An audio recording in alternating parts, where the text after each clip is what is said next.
Olá pessoal, sejam bem-vindos ao canal Professor Martinho Machado Júnior e hoje vamos iniciar um curso de Cálculo 1. Na aula de hoje nós vamos fazer uma contextualização histórica dos problemas resolvidos na antiguidade através do cálculo e também nos dias atuais. Então, vem comigo!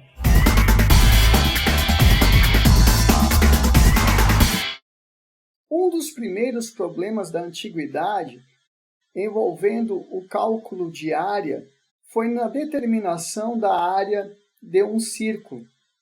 E para determinar a área de um círculo, Eudoxo ele propôs um método chamado método da exaustão. Esse método consistia basicamente na seguinte proposição. O problema que Eudoxo resolveu foi a determinação da área de um círculo. Para determinar a área deste círculo, ele inscreveu neste círculo vários polígonos. Então, inicialmente, vamos inserir aqui um triângulo dentro deste círculo. Como podemos observar, a área deste triângulo não cobre toda a superfície do círculo. Isto significa dizer que existe ainda uma grande diferença entre a área do círculo, que são esses espaços em branco, e a área do triângulo. Para se aproximar mais da área do círculo, nós vamos inserir um quadrado. Ao inserir o quadrado, o que a gente observa? Nós observamos que esta área que não está sendo preenchida, ela é menor quando comparada ao triângulo inscrito no círculo. Bom, mas para chegar próximo à área do círculo, nós vamos então aumentar o número de lados desse polígono. Então vamos inserir agora um pentágono.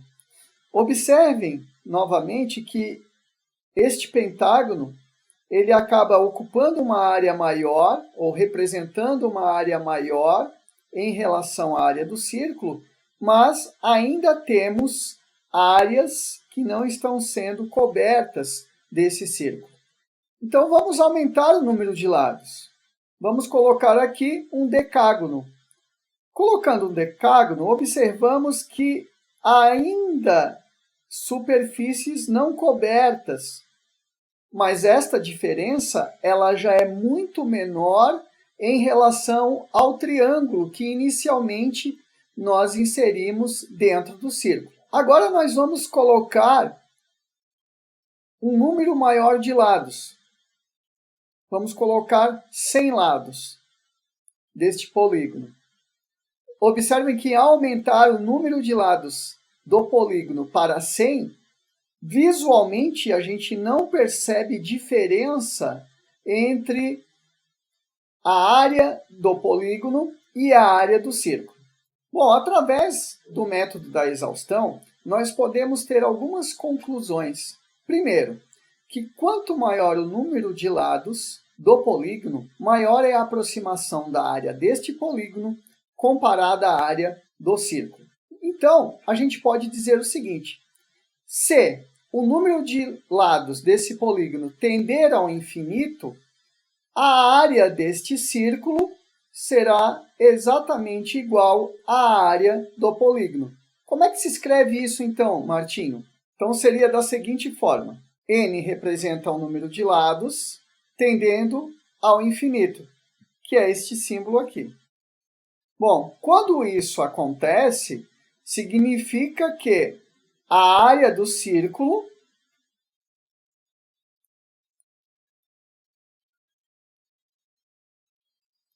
ela é igual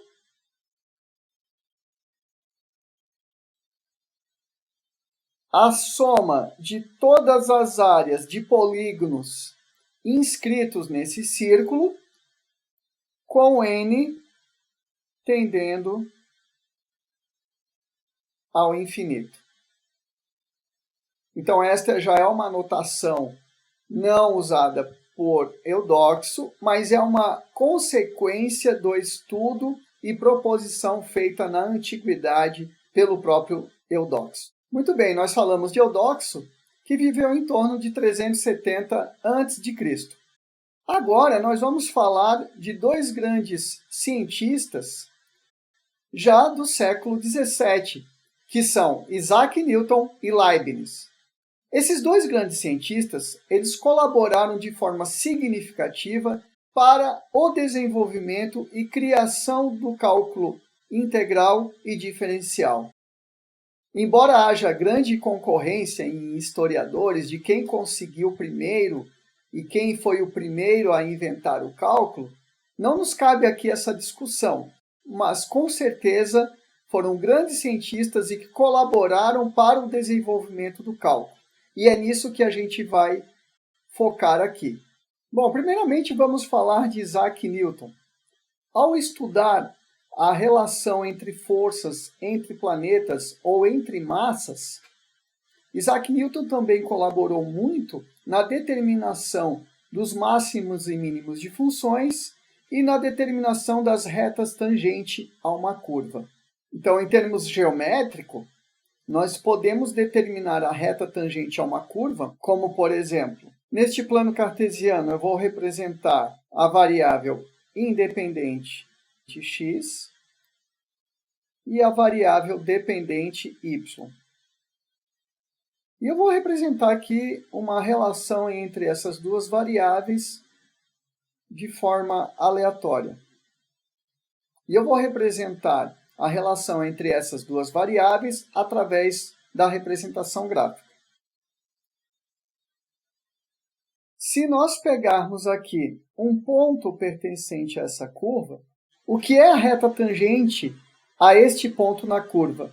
É uma reta que contém um ponto pertencente à reta e um único ponto pertencente à curva. Bom, agora, esta reta tangente ao ponto pode-se determinar a equação dessa reta. Mas e o que isso significa em termos de aplicação?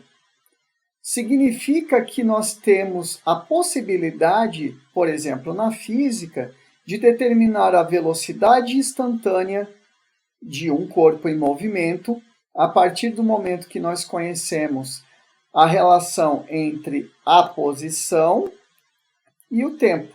Então, quando nós temos uma representação gráfica da relação entre a posição e o tempo, nós conseguimos determinar a velocidade instantânea de um corpo em movimento através da reta tangente a um ponto da curva.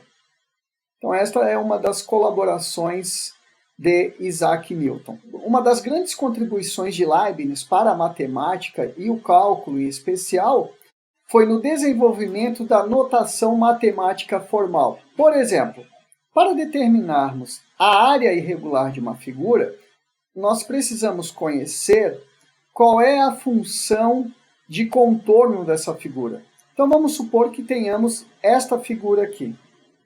Percebam que esta figura não é uma figura regular.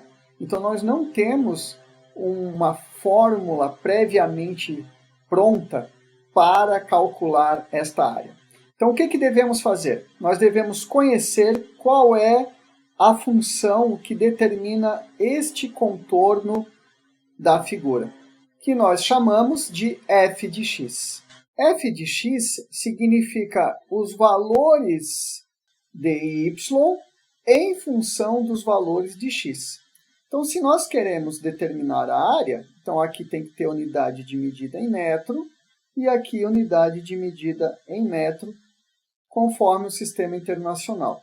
Para determinar a área abaixo dessa curva aqui, o que precisamos conhecer? Primeiro, a função de contorno. E qual é o intervalo que eu quero determinar esta área? O intervalo do eixo x, ou das abscissas. No caso aqui, poderia ser de 0 até um valor x.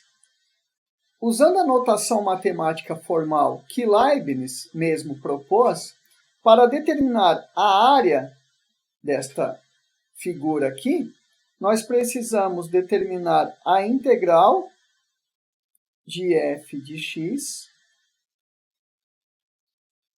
dx. Então, essa notação de integral, que é a soma de vários elementos de área,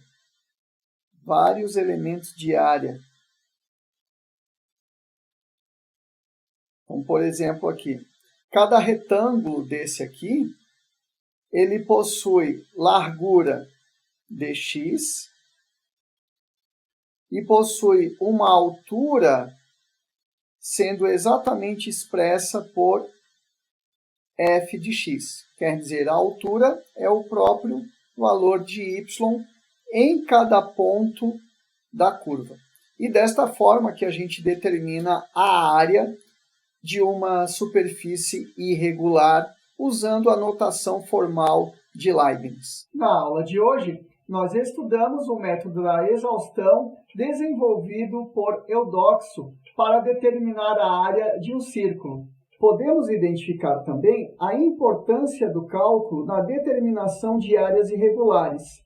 No próximo vídeo, nós vamos fazer uma revisão do estudo de funções.